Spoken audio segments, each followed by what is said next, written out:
Doctor David Álvarez Ponce, muy buenos días y un gusto tenerte aquí, David, amigo. ¿Cómo estás? Muy bien, Norberto. Estoy encantado de hacer esta entrevista. Estoy muy contento. Es la primera vez que hago una entrevista así para una audiencia tan grande como la tuya. Bueno, muchas gracias. Para mí es un gran placer, porque aparte nos une una amistad y una gran admiración de mi parte por tu trabajo y quería que lo conocieran aquí en el fin del mundo, ¿no? Tú estás en los Estados Unidos, Gracias, pero... no es el fin del mundo. Y es el fin del mundo, es el último lugar del planeta. El mundo es redondo, no tiene ni principio ni fin. Es cierto, doctor, tienes razón, es verdad. Pero que no era plano.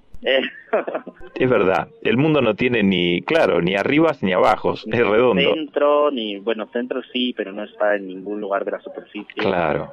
Bueno, vamos a contarle a la audiencia a qué te dedicas. Tú eres científico, eres experto en bioinformática, que es una disciplina bastante, no es tan nueva, pero es bastante nueva o novedosa. Aquí en la Argentina ya hay muchas universidades que están empezando a dar cursos y licenciaturas y diplomaturas en bioinformática, pero a mí me gustaría que me cuentes y le cuentes a la gente qué es la bioinformática.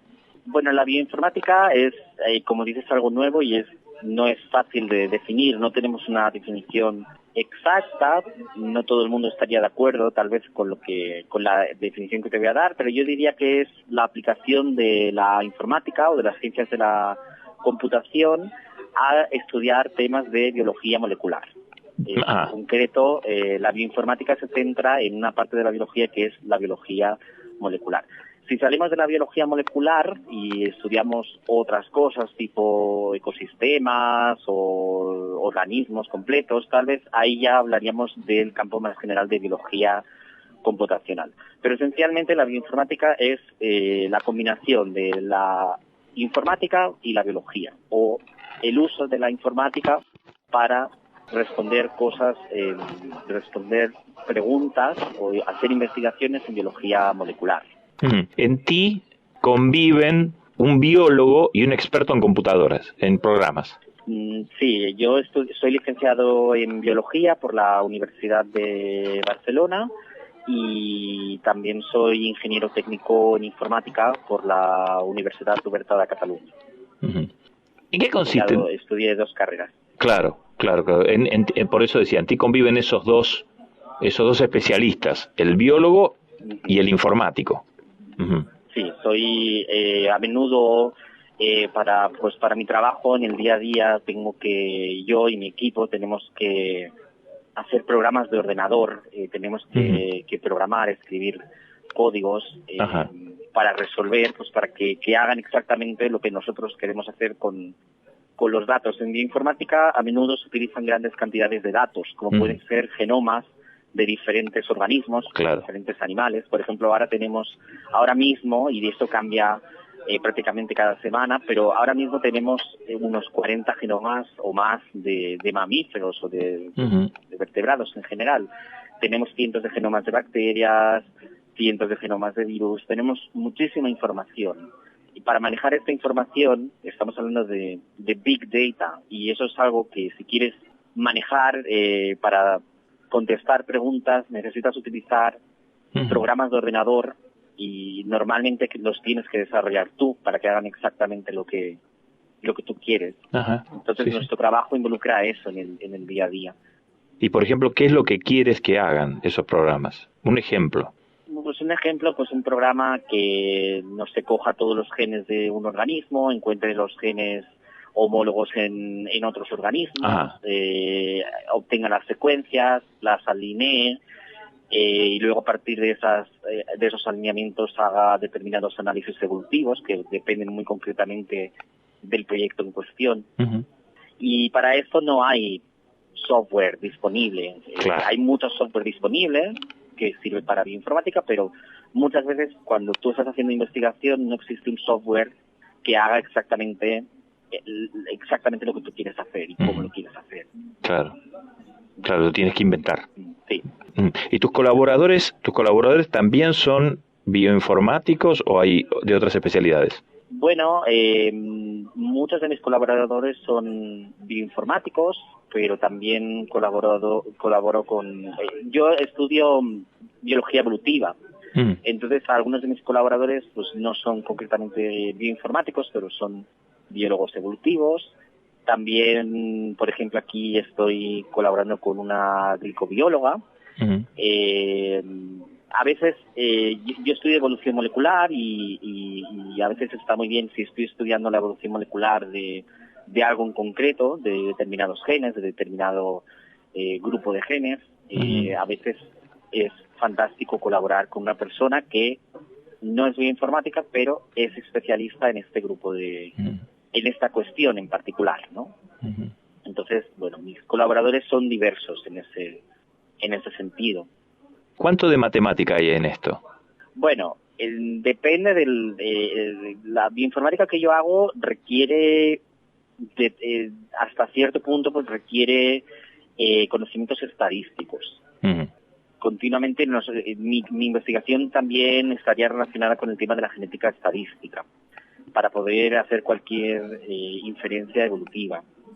Matemáticas en sí, como las entendemos, en mi investigación no se centra mucho en las matemáticas. Sin embargo, hay otra gente que hace bioinformática desde otras perspectivas, trabaja en otras preguntas y sí que utilizan matemáticas. Por ejemplo, para hacer un modelo matemático de los genes en determinada red y cómo interactúan entre ellos. Ahí puede haber matemáticas. O para desarrollar un método más eficiente para hacer determinados cálculos. Es decir, en mi campo también hay gente que viene del campo de las matemáticas, de las matemáticas o son especialistas en matemáticas, y esta gente puede ser muy valiosa para el campo de la bioinformática, puede hacer contribuciones excepcionales. Pero yo en concreto no me especializaría en ese campo. Matemáticas siempre me han encantado, pero no he llegado a ser especialista. ¿Por qué te preguntaba lo de la matemática? Porque cuando me estabas hablando del genoma, yo pensaba en esa cadena, esa espiral perfecta, que es la espiral del ADN, que uno ve siempre en las representaciones tridimensionales, ¿no? Y uno puede entrever, yo, ignorante, como decía Borges, ¿no? Yo que ignoro tantas cosas, ahora ignoro una más. ¿Qué es esta? Pero en esa cadena tan perfecta, es una espiral perfecta, hay un orden, hay como un orden que hasta se puede decir matemático. Algunos dirán que es un orden divino, que es Dios, otros dirán no, es el Dios de las matemáticas, es ese orden sagrado de la correlación de los números y las cantidades. Por eso te preguntaba cuánto de matemática, porque si la informática puede aportar cosas puede aportar herramientas para poder desentrañar ese misterio de esas espirales, ¿no? Del genoma y comparar genomas de especies animales y del hombre. Hay un orden, evidentemente. Hay un orden matemático atrás de ello. Era una reflexión que me surgía, ¿no? No sé, ¿cómo lo ves vos? Bueno, sí, un orden. No sabría cómo contestar. Claro que hay un orden. Los nucleótidos o las bases del ADN dentro de esa molécula de la que hablas siguen un orden, y justamente es ese orden el que determina que un animal sea de una forma o que sea de otra, o que una persona tenga determinadas características u otras, ¿no? La genética no lo es todo, pero tiene un efecto muy grande en nosotros. Y justamente esto está codificado en el orden en que una cadena de DNA se puede representar muy fácilmente como una secuencia de nucleótidos. A, T, C, G. Pues con estas letras digamos, nuestro genoma son miles y miles y miles de estas letras, ¿no? Y en el orden de estas letras es donde están codificadas las proteínas. Determinadas partes de este ADN codifican para proteínas, y por cada 3 de estas letras se codifica un aminoácido. Un aminoácido es cada una de las piezas que constituyen las proteínas, y todo esto está codificado en el orden, como tú dices. El orden en el que están estas letras es crucial. Y los aminoácidos Sí. podrían ser la primera versión de la vida, ¿no? Sí, es una pregunta. Sí, el origen de la vida es una cosa muy poco conocida, pero por ejemplo se han hecho estudios en los que se han podido sintetizar aminoácidos a partir de materia inerte. Ujú. Y se piensa que eso podría haber sido un paso en el origen de El origen de la vida. sí. Ujú. Pero nuestras células están llenas de proteínas. Las proteínas son fundamentales son las que hacen todas las funciones bioquímicas, son las que permiten pues que la vida funcione. En concreto, un tipo de proteínas son las enzimas, y las enzimas son las que catalizan las reacciones bioquímicas. Que una sustancia se convierta en otra, y esta en otra, y esta en otra, y eso es lo que sostiene la vida, eso es lo que somos a nivel celular, a nivel bioquímico. Y estas proteínas, en esencia, son una cadena de aminoácidos. Hay 20 aminoácidos. Y estos aminoácidos, el orden en el que están, depende del ADN, del orden en el que están los nucleótidos dentro del ADN. Entonces las proteínas están codificadas en el ADN y las proteínas son las que permiten que seamos como seamos. Y que vocación tuya, ¿cuándo te diste cuenta cuándo viste por primera vez este era el camino que ibas a seguir? ¿Cómo fue tu historia de jovencito? Pues yo quería ser científico desde que tenía 11 años o 10 años. Yo ya quería ser o biólogo o químico, pero también me interesaban los videojuegos. Está bien. Y yo también me veía como un futuro programador de videojuegos. Y cuando tenía 15 años o 14 años en el instituto, en el secundario, como creo que le llamáis en Argentina. El secundario. Tuve la oportunidad de escoger hasta entonces toda mi formación no había podido escoger nunca una asignatura, pero a los 15 o 14 años se me ofreció por primera vez la oportunidad de escoger una asignatura optativa. Y una de ellas era informática. Era la época en la que no todos teníamos un ordenador en casa. Claro. Y yo me apunté a informática, me registré en esa asignatura porque me imaginaba que me iban a enseñar pues a utilizar un ordenador, me iban a enseñar Word, Excel. Sí. Pero resultó ser que el profesor era un profesor de matemáticas que adoraba la programación y nos enseñó a programar en un lenguaje que se llama Pascal. Pascal, sí. Y me encantó, cambió mi vida. No es que yo esperaba, muchos de mis compañeros no estuvieron muy contentos porque esperaban igual que yo otra cosa, esperábamos que nos enseñasen lo más básico que por aquel entonces la gente de nuestra edad no dominábamos, la mayoría de nosotros no dominábamos, pero nos enseñó programación, nos enseñó Pascal y me pareció algo tan fantástico, tan increíble, estimuló muchísimo mi mente y yo en mi tiempo libre dedicaba muchísimo tiempo a idear programas que hiciesen pues gráficos que se movían, muchas cosas hice en aquella época. Y desde entonces tuve esta doble pasión de ser biólogo por un lado y de ser informático. Después, sí. Dime. ¿Después? Después yo intuía, aunque nunca había prácticamente podido hablar con nadie que trabajase en esto, ni había leído nada, pero yo intuía que se podían combinar las dos cosas, porque al fin y al cabo la biología, las redes metabólicas, todos son sistemas que al final yo me imaginaba seguro que se pueden simular en un ordenador, por ejemplo, se pueden representar en un ordenador, se pueden trabajar desde este punto de vista. Y cuando llegó el momento en el que empecé la universidad, en unas jornadas, recuerdo que en unas jornadas de presentación en la Universidad de Barcelona, estaban hablando del plan de estudios, y era un plan de estudios en el que prácticamente la bioinformática no estaba representada. Había media asignatura, que recuerde, en la que o una asignatura en la que se hablaba un poco de bioinformática, pero no estaba del todo representada en aquel entonces. Y yo recuerdo haber levantado la mano en aquella reunión, en aquella sala con cientos de personas y haber preguntado si había alguna forma de especializarse en bioinformática, si había alguna especialización. Y me contestaron que, y eso era el año 2000, me contestaron que por entonces todavía no había un cuerpo suficientemente grande de conocimiento como para pensar en una especialización en bioinformática. Era una época en la que prácticamente teníamos muy pocos genomas. Había pocas cosas. Sí que había otras ramas de la bioinformática que podrían haber sido muy productivas en aquella época, pero el tema de la genómica todavía estaba iniciándose. Claro. Había muy pocos genomas disponibles, con lo cual había muy pocas cosas que se pudiesen hacer. Y en aquel momento era algo todavía un poco desconocido, pero yo ya tenía la intuición de que eso era lo que yo quería hacer.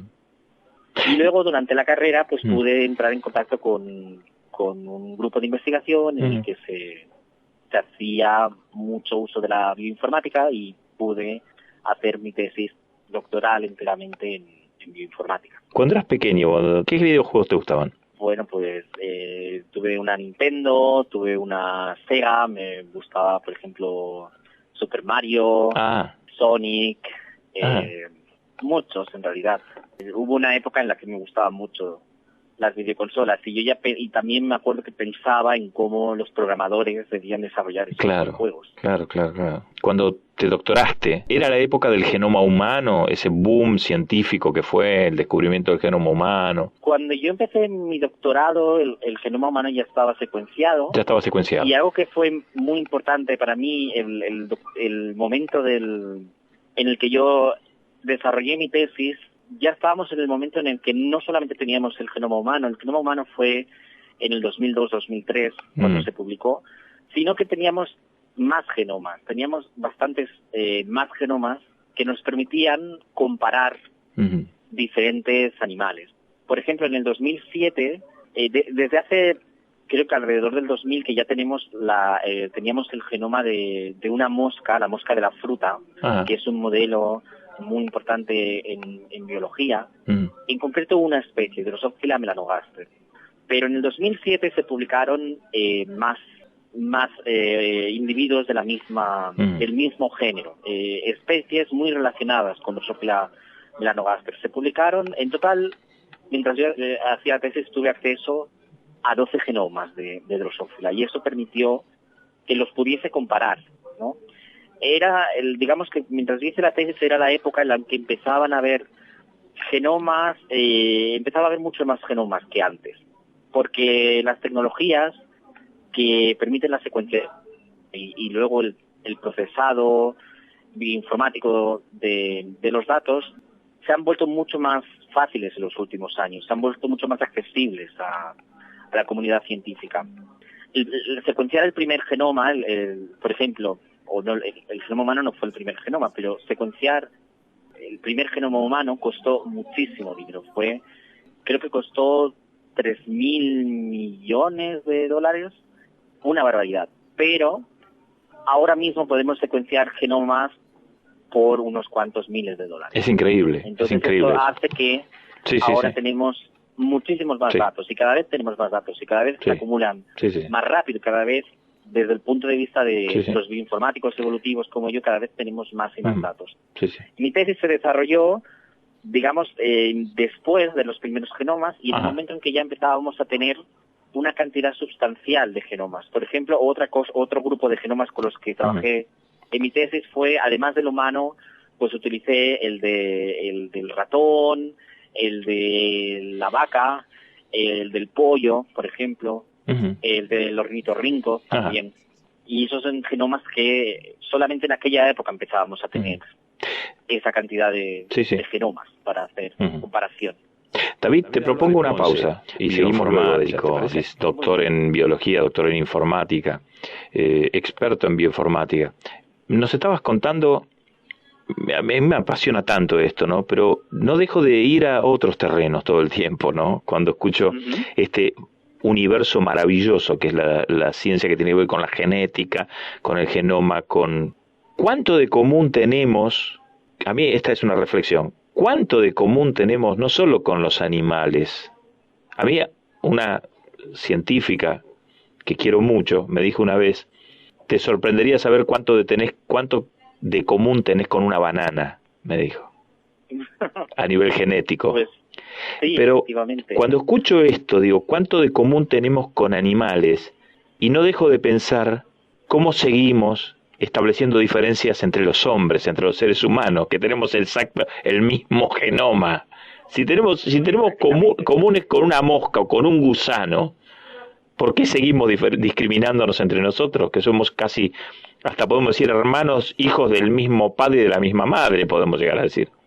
Piensa que todos los organismos tenemos un origen en común, o en algún momento, si tú coges dos organismos cualquiera en el mundo, dos animales, por ejemplo, en algún momento sus historias evolutivas se cruzan, en algún momento esos dos animales han tenido un ancestro en común. Eso quiere decir que esos dos animales han heredado su ADN de ese ancestro común. La pregunta es, en biología evolutiva, muchas veces, ¿cuándo vivió ese organismo común? Evidentemente, si tú comparas un humano y un chimpancé, que es nuestro, o uno de los dos organismos vivos más cercanos al ser humano, nuestro ancestro común es bastante reciente en la historia. Nuestro ancestro común con el chimpancé se ha datado hace unos 6 millones de años. 6 millones. 6 millones de años. A veces me confundo al hablar de miles y millones. Sí. Pero si tú comparas, por ejemplo, un humano y un ratón, pues a lo mejor estamos hablando de 75 millones de años. Si tú comparas un humano y un pájaro, estamos hablando de un origen en común de hace unos 300 millones de años. Ajá. Entonces, ¿cuánto compartimos con estos animales? Depende de cuánta sea cuánto hace de ese ancestro común. Por ejemplo, los animales que más cercanos son evolutivamente al ser humano son, uno de ellos es el chimpancé. Ajá. Tú puedes coger la secuencia de ADN del ser humano y la secuencia de ADN del chimpancé, ponerlas, digamos, una encima de la otra, lo que llamamos alinear esas secuencias, de forma que digamos que las letras homólogas, las letras que tienen un origen en común, se encuentren en la misma columna, y puedes comparar esas secuencias. Puedes, por ejemplo, contar cuántos nucleótidos son diferentes entre las dos especies. En el caso del humano y el chimpancé, creo, no tengo los datos a mano, pero creo que estamos hablando de que solamente un 1% de los nucleótidos son diferentes entre el humano y el chimpancé. Es decir, somos muy, muy parecidos. Muy parecidos. Exactamente. Muchas proteínas, si tú las comparas entre humano y chimpancé, son iguales. Las proteínas son iguales. Otras proteínas han acumulado más cambios.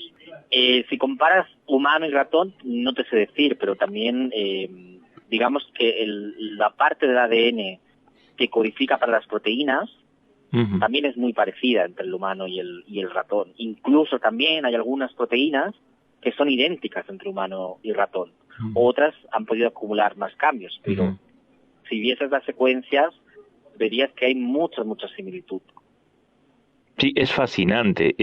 Somos todos los seres vivos, somos hijos de la misma, del mismo Big Bang, ¿no? De la misma explosión genética, de la misma explosión de vida. Es una cosa increíble a mí.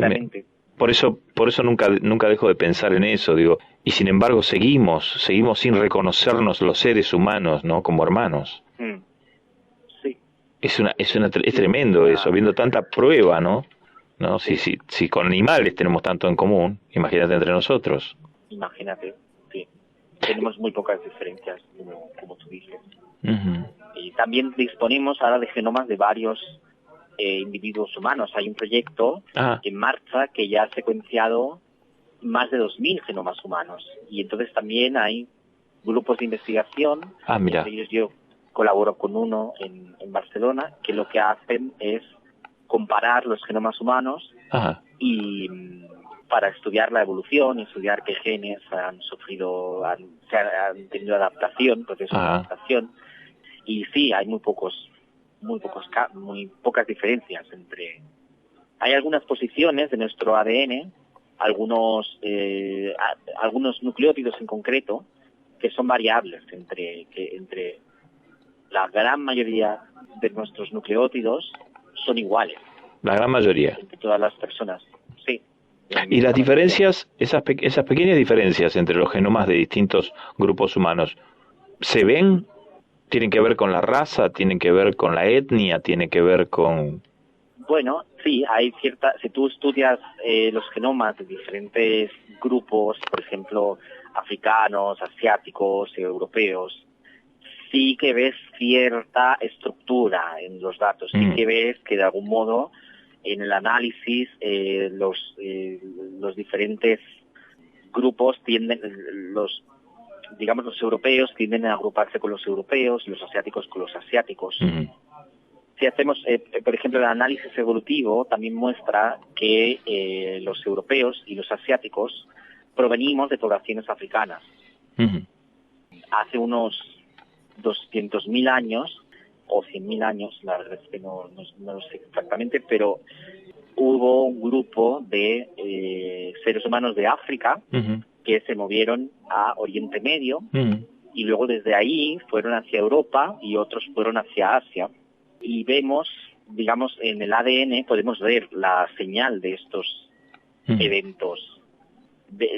Se puede trazar en el árbol evolutivo, se puede observar cómo los europeos y los asiáticos estamos, digamos, dentro del árbol más grande de los africanos. De los africanos.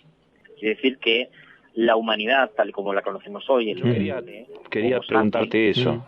Quería particularmente hacer esa disquisición, ¿no? Esa distinción. Porque se utiliza, en especial en América, ¿no? Se utiliza mucho la palabra pueblos originarios.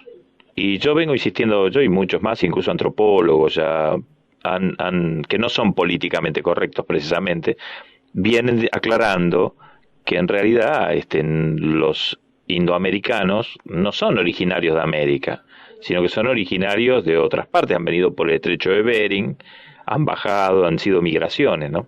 Quiere decir que los únicos originarios son los africanos. Sí. Podría llegar a decirse eso. Sí. Los otros son pueblos antiguos, ¿viste? Residentes antiguos podrían ser. Pero en realidad los únicos originarios... Bueno, aquí en Argentina hubo un gran paleontólogo, el padre de la paleontología en Argentina, que fue Florentino Ameghino. Ajá. Bueno, Florentino Ameghino, equivocado porque luego se refutó esa teoría, insistía que el hombre había nacido en América. Y es el padre de la paleontología argentina. De hecho, el museo más importante de paleontología y antropología se llama Florentino Ameghino. Y Ameghino en el siglo XIX sostenía y tenía toda una teoría que el hombre había nacido en América, que luego, por supuesto, la antropología moderna desmintió. Bueno, también hay que pensar que en su época no existía la genómica. Claro. Y la genómica ha dado muchas respuestas a cosas que ha habido muchas hipótesis que se han formulado pues mirando fósiles, mirando mirando cosas, caracteres morfológicos de los animales y de las personas, y luego después se han podido testar con otro tipo de datos que son los datos genómicos.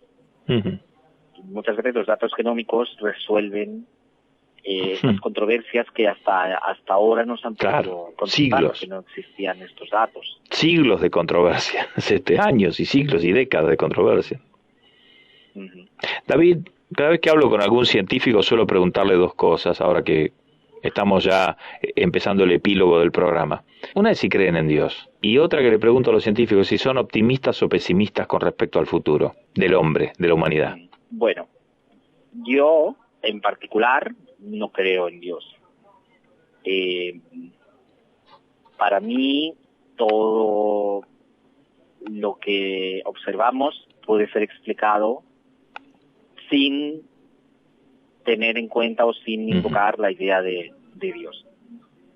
Sin embargo, yo he aprendido a lo largo de los años que eso es un tema que es mejor no discutir con Por supuesto, nadie. Más bien. Hay la gente que cree en Dios, va a seguir creyendo en Dios y me parece muy bien. No tengo nada en contra de la gente que cree en Dios, pero yo en particular no creo en Dios. Yo me considero ateo. Bien. Hay una división en los científicos. Hay científicos que creen en Dios y científicos que no. Están bastante parejos, por lo que he visto. No tengo datos, no lo sé, sí, que probablemente... Sí, estuve leyendo una vez un estudio de eso. Bastante parejos. Pero hicieron una encuesta una vez y daban parejos. Porque había un prejuicio que decía, no, los científicos son ateos todos. Y no. Probablemente entre los científicos la proporción de ateos sea mucho más alta que en otros grupos. Claro, y depende en qué rama de la ciencia también. Y en cuanto el ser creyente o no también depende de la educación total que hayas recibido. Totalmente. Hay gente, y eso es un tema desde el punto de vista antropológico y evolutivo, hay ideas que dicen que la religión ha sido como un carácter que el ser humano específicamente ha adquirido a lo largo de la evolución. Mira. El ser humano, según estas teorías, el ser humano se habría vuelto creyente. Y esto podría haber sido a nivel evolutivo, podría haber sido ventajoso. Mira. Porque la religión, de algún modo, sirve como aglutinante entre diferentes grupos. Claro. Claro, sí, claro. Esto hace que podría haber hecho, según estos antropólogos, qué bueno, que los diferentes grupos humanos colaborasen entre ellos, aunque no se conociesen, ¿no? Sí. Hay gente que no se conoce, pero sabe que la otra persona es de tal religión. De la misma religión, y entonces eso es como un elemento de colaboración. Sí, también se podría pensar en una especie de mecanismo de defensa de la especie humana, que al tener conciencia de la finitud de la vida que no tienen los animales, tal vez elaboró esa, como dicen los que no son creyentes, ¿no? Elaboró tal vez ese mecanismo de respuesta ante la angustia de la finitud de la vida. Es interesante, hasta evolutivamente, ¿no? Sí, yo no soy experto en este tema, pero creo que hay estudios que muestran que la gente religiosa es menos proclive a ciertas enfermedades mentales. Exacto. Como depresión. Sí. Sí, me imagino que el ser humano durante la evolución se volvió muy inteligente y eso también le hizo susceptible a ciertas cosas. Claro. Y la creencia en Dios pudo haber servido como protección a estas sensibilidades que tenemos las personas. Sí. ¿Y en cuanto al futuro? ¿Sos pesimista o optimista? El futuro de la humanidad. De la humanidad, el futuro de nuestra especie. No lo sé, procuro no pensar en eso. Claro. Evidentemente está muy claro que no estamos respetando el planeta, no estamos dándonos cuenta de que los recursos que tenemos en el planeta son finitos y los estamos explotando como si fuesen infinitos, pero no lo son. Y entonces, yo creo que tenemos muchas crisis por delante con respecto a las energías, con respecto al agua, con respecto al cambio climático. El cambio climático está ocurriendo y esto va a tener impactos en nuestra sociedad. Por otro lado, además, el ser humano está aumentando en número de forma increíble. Exponencial. Estamos reproduciéndonos más y más. Sí. Y acá en América Latina es tremendo. En América Latina es terrible. Entonces, yo no lo sé, porque por un lado esto apunta a un futuro no muy prometedor, o un futuro en el que algunas clases sociales podrán sobrevivir, pero otras no. Otras lo tendrán muy mal, no tendrán acceso a agua, no tendrán acceso a aire limpio, no tendrán acceso a muchos recursos básicos. Y es porque no estamos pensando en el futuro y por el modo en el que nuestra sociedad funciona. La política, los políticos no se preocupan por eso, van a estar solamente unos años en el cargo. Sí, exacto. El que venga después que se preocupe, ¿no? Claro. No hay políticas a largo plazo. Entonces, nos vamos a enfrentar a ciertos problemas. ¿Cómo vamos a responder? Eso no se sabe y en parte va a depender de la ciencia. La ciencia dará, seguramente respuestas a algunos de estos problemas sociales a los que nos vamos o ecológicos o económicos a los que nos vamos a enfrentar. Sí, sí, sí. La ciencia puede ayudarnos a entender cómo funcionan los ecosistemas y a cómo minimizar el impacto sobre esos ecosistemas. Por ejemplo, puede ayudarnos a obtener variedades de plantas que sean más productivas. Será la ciencia y la tecnología la que salve a la humanidad. Potencialmente, desde luego, sin la ciencia podemos darnos por muertos. Sí, sí, sí. Ciencia ni esperanza. Yo siempre digo, la ciencia es lo que nos ha hecho cambiar desde la Edad Media. Exacto. O desde la prehistoria hasta ahora. ¿Por qué ahora no nos morimos de cualquier enfermedad? Claro, se morían sí. en la Edad Media, gracias a la ciencia. Exacto. Sí. Entonces yo creo que la ciencia es una pieza fundamental para enfrentarse a todas las situaciones, incluidos estos cambios en el futuro. Absolutamente. Gracias, David. Muchas gracias por esta charla maravillosa. Muchísimas gracias, me ha encantado hablar contigo. Ha sido un placer enorme y un saludo muy, muy grande para todos los oyentes. Un saludo desde aquí para ti.